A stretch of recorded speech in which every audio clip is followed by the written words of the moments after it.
So, Breitling acquired Universal Geneve. Let's talk about the horological importance of this acquisition and its impact on Breitling's lineup of watches.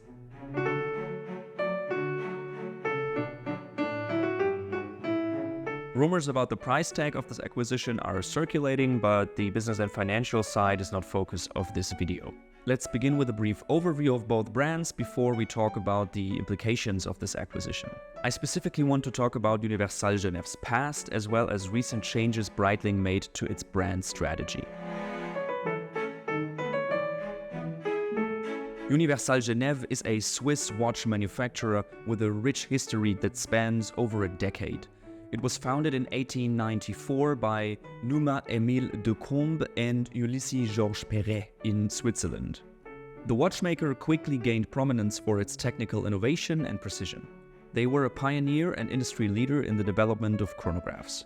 The company introduced some iconic models such as the Compax and its various configurations, which featured chronograph functionality, a moon phase, and a calendar display.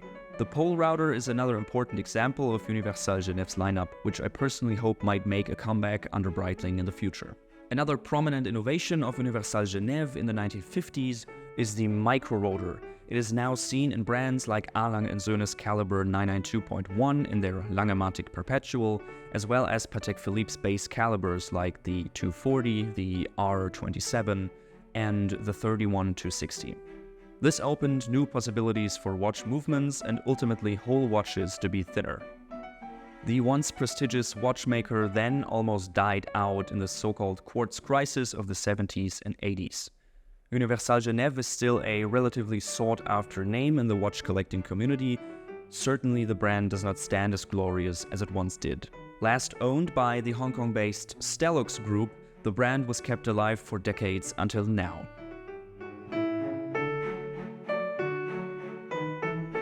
If news about this acquisition hit in, let's say, 2016, I would be skeptic. Something along the lines of a 46mm Compax might have been the outcome.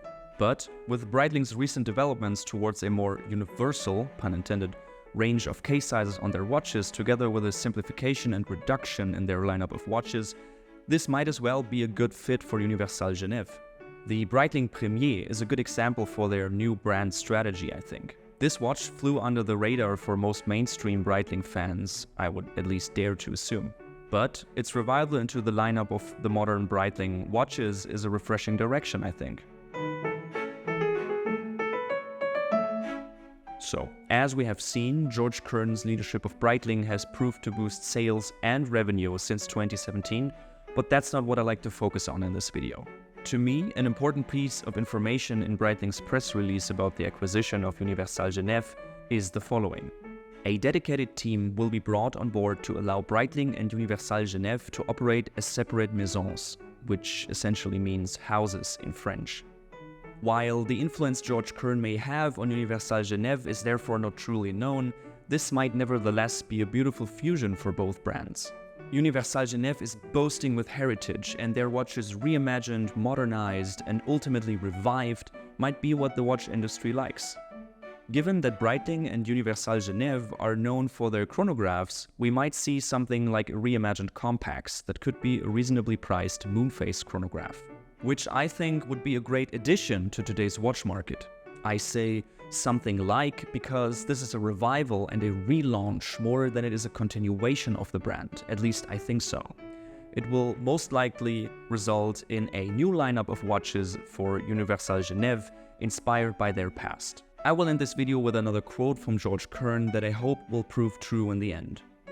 This revival is a dream turned into a vision.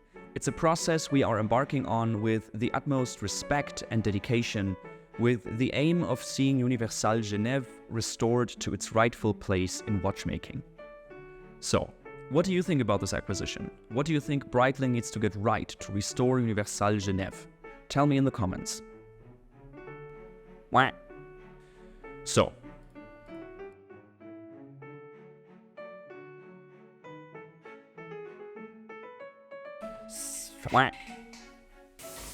way too fast.